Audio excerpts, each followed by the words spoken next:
जिंदगी में Instagram profile या फेसबुक प्रोफाइल जैसे जो हमारे पिक्चर्स रहते हैं मुस्कुराते हुए, हर वक्त ऐसी मुस्कुराहट हमारी जिंदगी में आए ऐसा जरूरी नहीं है।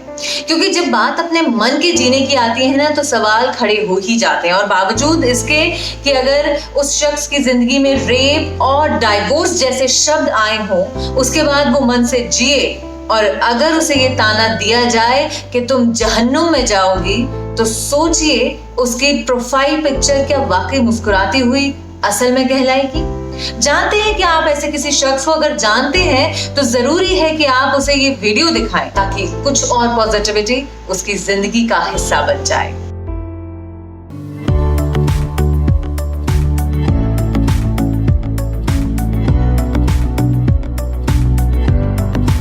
हेलो एंड नमस्कार, मैं आरजे कृति हूँ आपके साथ। एंड ये बात जिस शख्स की मैं आज करने वाली हूँ, उसकी जिंदगी में कुछ ऐसे शब्द बहुत ज्यादा और बहुत ही अजीब तरीके से एंटर हुए। एक ऐसे परिवार से, एक बहुत ही कंजर्वेटिव परिवार से बिलोंग करने वाली ये शख्स अपनी जिंदगी में जी रही थी। जब इसके पिता की मृत्यु हुई, बात दूसरी शादी की आई, तो ये कहा गया कि यार हमारी कम्युनिटी में लड़की की जल्दी शादी कराई जाती है। एक उम्र के बाद उसकी शादी तय कराई गई एक ऐसे लड़के से जो शायद पूरी तरह फिजिकली ठीक नहीं था, और उसका ये बात कहना कि मैं इस लड़के से शादी नहीं करूंगी, ये मेरी मर्जी है। उसे ये जवाब दिया गया, अगर शादी के बाद कुछ ऐसे फिजिकल चैलेंजेस आ जाते तो तुम्हें इससे शादी करनी पड़ेगी। शादी करी तो सही, परंतु उसके बाद एक दिन में ही वो लड़की वहां से भागकर आ गई और पंचायत के सामने उसने अपना ये फैसला रखा कि मेरी मर्जी भी जरूरी है।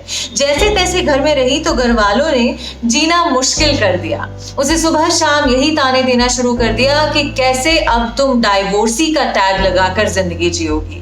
अपने लिए नौकरी ढूंढी, नौकरी में अच्छे से काम कर रही थी, वो काफी नहीं था। लोग कानाफूसी करते, आते जाते बस में ताने देते कि देखो अब इसकी जिंदगी में आगे क्या होगा, थोड़ा निभा लेती तो कुछ बिगड़ जाता था क्या।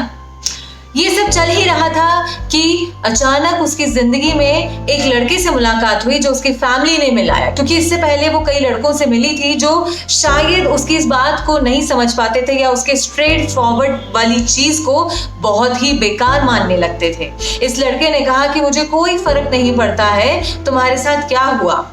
उसे बहुत अच्छा लगा, बातें हुई और उसे ये लगा कि शायद मेरी जिंदगी अब सुधर जाएगी। लेकिन शादी की पहली रात जब लड़का आया कमरे में, उसने आते ही एक तमाचा दिया और कहा कि जो कुछ तूने किया है उसके लिए तुझे यही नसीब होना चाहिए।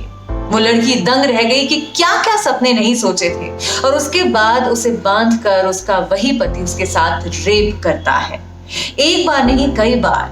एंड देन वो लड़की जब आवाज उठाती है, सोचती है, अपने आप से पूछती है कि मैं क्या करूं, दोबारा डाइवोर्स लेकर कैसे अपने माता पिता को परेशान करूं। माता पिता के घर जाती तो ये प्रिटेंड करती कि वो बहुत खुश है, मुस्कुराहट अपने चेहरे पर बरकरार रखती। लेकिन एक दिन जब उसे पता चला कि वो प्रेग्नेंट है और अपने पति को उसने ये बात बताई, तो उसे जोर से धक्का देकर कहा कि मुझे ऐसा कुछ नहीं चाहिए। उसे खून बह रहा था और उसका पति देख रहा था, ये इंतजार कर रहा था कि वो मर जाए, लेकिन वो डरी नहीं। उसने अपनी इस चीज को भी ओवरकम किया और जैसे तैसे वो इस चीज से निकली, अपनी शर्तों पे, अपनी जिंदा दिली, अपनी दबंगी के कारण। और फिर उसने तय कर लिया कि अब मैं जिंदगी में कभी इस तरीके का कदम नहीं उठा पाऊंगी। वापस घर आई तो घर वालों ने उसका पासपोर्ट जलाकर फेंक दिया, उसके डॉक्यूमेंट्स खत्म कर दिए ताकि वो आगे जिंदगी में कुछ और ना कर सके।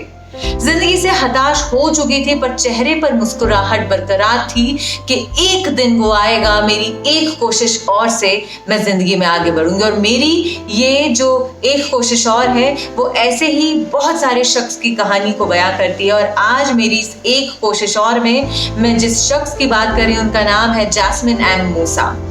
ये कर्नाटका की रहने वाली लड़की कहीं ना कहीं अपनी उस मुस्लिम बैकग्राउंड से, उस कम्युनिटी से इतना परेशान हो चुकी थी कि उसने तय कर लिया था कि अब वापस नहीं जाएगी। एक जिम में उसे एज रिसेप्शनिस्ट जॉब मिली और उसके बाद उसने ये देख लिया, सोच लिया कि अब मुझे इसी फील्ड में आगे बढ़ना है। जैसे जैसे उसने बॉडी बिल्डिंग को अपना करियर बनाना शुरू किया और धीरे धीरे उसे रियलाइज हुआ कि उस लड़की का इंटरेस्ट लड़कियों में है। उसे अपनी जीवन संगनी मिली और उसने दुनिया को बताया कि मैं उस रिश्ते को स्वीकार करती हूँ जो शायद अब तक मुझे समझ में नहीं आया था, क्योंकि कई रिश्ते बनाने के बाद आज मुझे समझ में आया कि मैं क्या चाहती हूँ, असल में मैं क्या चाहती हूँ। और उस पर लोगों ने उसे ये ताना देना शुरू कर दिया कि ये जो तुम कर रही हो ना, इसके बाद तुम जहन्नुम में जाओगी। और उसने बड़ी सिंपल सी मुस्कुराहट के साथ कह दिया कि अगर इतना सब होने के बाद मैं अपने मन का कर रही हूँ तो शायद जहन्नुम में आधी दुनिया मेरे साथ होगी। इस लड़की की सबसे खास बात जैस्मिन की वो यही रही है कि उसने जिंदगी में खुद के लिए रास्ते चुने हैं। और उसका आज भी यही कहना है कि आज की तारीख में कोई भगवान, कोई ऐसी शक्ति अवतार लेकर हमें बचाने नहीं आएगी। हमें खुद सरवाइव करना है, हमारी लड़ाई हमें खुद लड़नी है, चाहे फिजिकल बैकग्राउंड पे हो, इमोशनल बैकग्राउंड पे हो, पर्सनल या फिर फाइनेंशियल बैकग्राउंड पे हो। आप लड़की हैं या लड़का है ये फर्क नहीं पड़ता है, अगर आप अपनी लड़ाई लड़ना जानते हैं तो।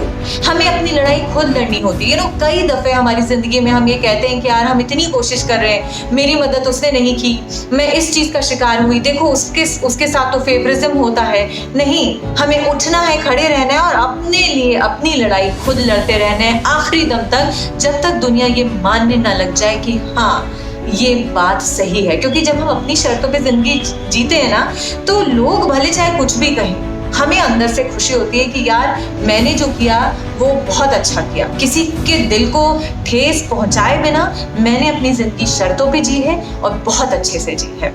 यही बात शायद आज हमें सबसे ज्यादा समझने की जरूरत है कि ऐसे किस्से तो हमें सुनने में आते हैं और हम कहते हैं कि बताओ क्या हुआ है, लेकिन छोटी छोटी प्रॉब्लम से घबराकर हम अपने आप को बेचारा फील करने लगते हैं और सोचते हैं कि यार कोई आएगा और हमारी मदद करेगा, लेकिन ऐसा नहीं है। हमें सबसे पहले हमारी मदद करनी है। तो शायद आज मेरी इस एक कोशिश और से आप अपनी मदद करना खुद सीखें और कई ऐसे लोगों को ये वीडियो दिखाएं और ये बताएं कि जब हम अपनी मदद करते हैं तो भगवान भी हमारी मदद करने लगता है। अलग अलग सोशल मीडिया प्लेटफॉर्म पे मैं आपको मिल जाऊंगी और मेरे YouTube चैनल को आप लाइक और सब्सक्राइब करके अपनी मदद करें और कई ऐसे लोगों को सरवाइव करवाएं, क्योंकि कहीं ना कहीं ये कहानियां जो है ना प्रेरणा स्रोत बन जाती है उनकी एक अच्छी जिंदगी का। नमस्कार।